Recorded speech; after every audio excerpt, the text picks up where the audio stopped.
The voters voted you for the 5 years. And I warned you, if you sleep in parliament and not go back to them, they are waiting for you. Now they have waited for them. And some of them have been thrown out. Now the name is Tanga Odoi. Tanga Odoi was not in every constituency. Excuse me, give me a break. Being defeated is not a bad thing. But an accepting defeat should also be statesman-like. But it should be clean. If you see some of the things that we see here, it will embarrass anybody. I just want the media to see some of the pictures.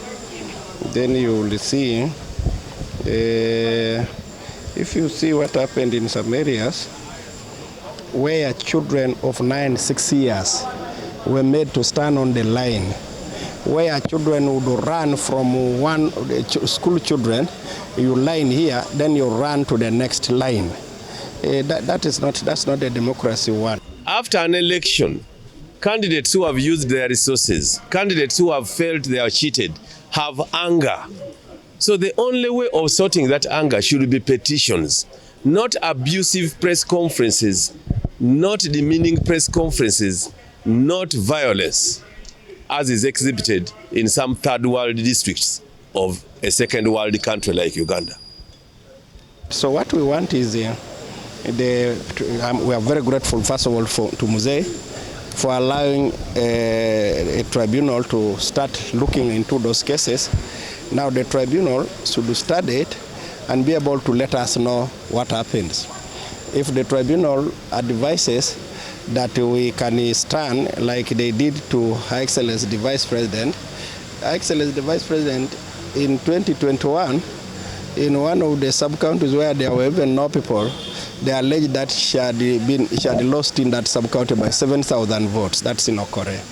But I think when the Secretariat looked at it, they allowed her to stand as independent NRM leaning.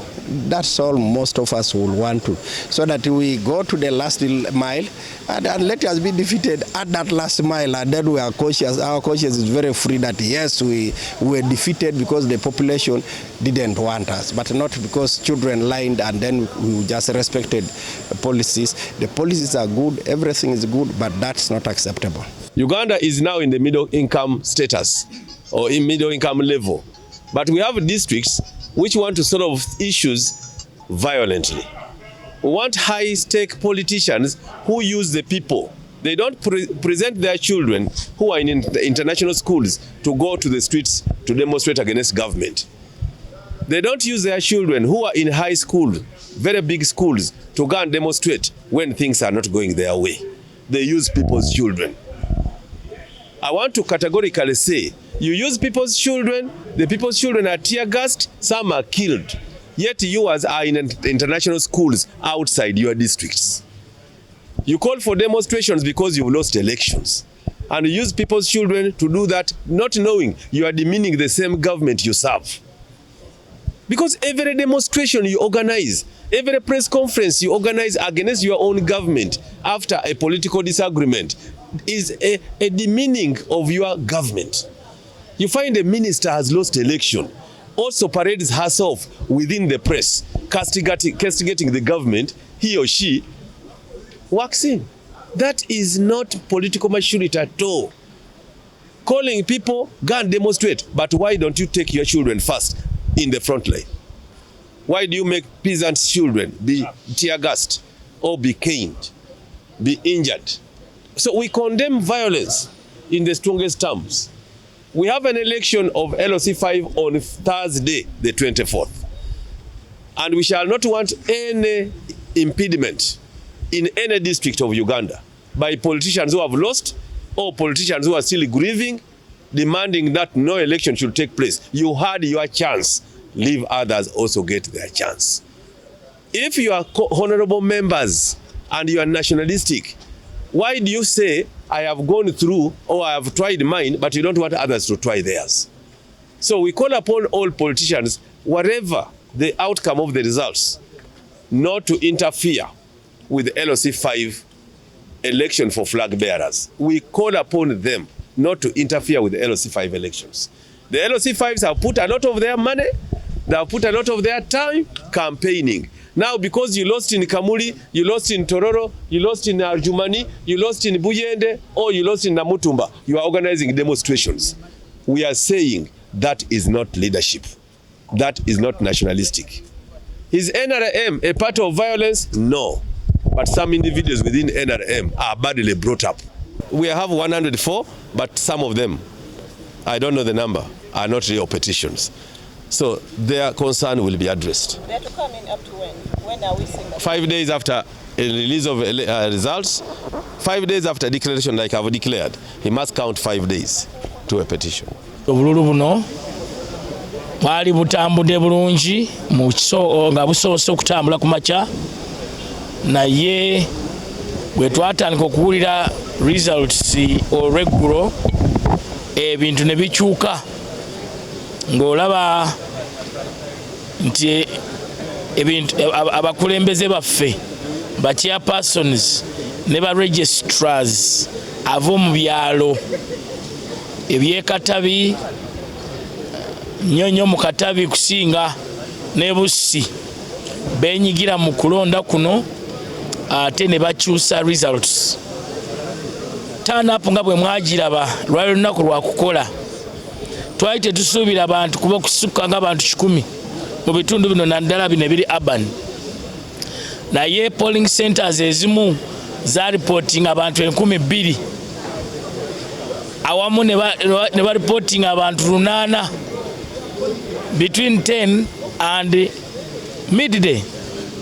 Kati mu bitundu ebisinga abantu bakonkoctinga figures, ate bakozesa ekyanyiza nnyo nti abakulembeze ba NRM ba chairpersons ba NRM ab'ebyalo beekubagana ne ba registrars bo bennyini ne benyigira mu kubba kalulu. Ekintu kino kiba kibi nnyo. It's a very bad example. Lwekyo tuzze wano okulwanira ekibiina kyaffe. Twagala bwenkanya era abantu abasinga boolaba simanye ebitundu ebirala, naye ffe bye twalabyeko ne evidence gye tulina n'abamu bwe twakutte bukwasi directing nga bali mu kukyusa figures weebali ebifaananyi tubirina, ne polling centers eba reports nti balinako abantu 800, twalabyeko abantu 10, 15. So kati waliwo ebintu bingi nnyo ebigenda mu maaso. Saagala kublaminga kibiina kyange, nyagala kublaminga abakulembeze aba NRM ku byalo. Kiswaza nnyo okulaba chairman w'ekyalo, chairman wa town council wa NRM eyandibadde atwala role nnyene nnyo mu kulaba nga NRM eri ku ntiko ate nga yenyigidde mu by'okubba akalulu. Kibi nnyo. So n'olwekyo nsaba president waffe, secretary general wa NRM, ensonga zino muzitunulemu nnyo, ekibiina kyaffe kigenda kifa. Bwe twatandika okuwulira results irregular ebintu ne bikyuka, ng'olaba nti abakulembeze baffe ba chairpersons ne ba registrars ab'omu byalo ebyekatabi nnyo mu katabi kusinga ne Bussi benyigira mu kulonda kuno, ate ne bakyusa results. Turn up nga bwe mwagiraba lwali lunaku lwa kukola, twali tetusuubira abantu kuba okusukka ng'abantu 100 mu bitundu bino naddala bino ebiri urban, naye polling centers ezimu za reporting abantu 2,000 awamu ne ba reporting abantu 800 between 10 and midday. Kati mu bitundu ebisinga abantu bakonkoctinga figures, ate bakozesa ekyanyiza nnyo nti abakulembeze ba NRM ba chairpersons ba NRM ab'ebyalo beekubagana ne ba registrars bo bennyini ne benyigira mu kubba kalulu. Ekintu kino kiba kibi nnyo. It's a very bad example. Lwekyo tuzze wano okulwanira ekibiina kyaffe. Twagala bwenkanya era abantu abasinga boolaba simanye ebitundu ebirala, naye ffe bye twalabyeko ne evidence gye tulina, n'abamu bwe twakutte bukwasi directing nga bali mu kukyusa figures webali ebifaananyi tubirina ne polling centers ebalipotize nti balinako abantu 8 twalabyeko abantu 15 so kati waliwo ebintu bingi nnyo ebigenda mu maaso. Saagala kubulaminga kibiina kyange, njagala kubulaminga abakulembeze aba NRM ku byalo. Kiswaza nnyo okulaba chairman w'ekyalo, chairman wa town council wa NRM eyandibadde atwala role nyene nnyo mu kulaba nga NRM eri ku ntiko ate nga yenyigidde mu by'okubba akalulu.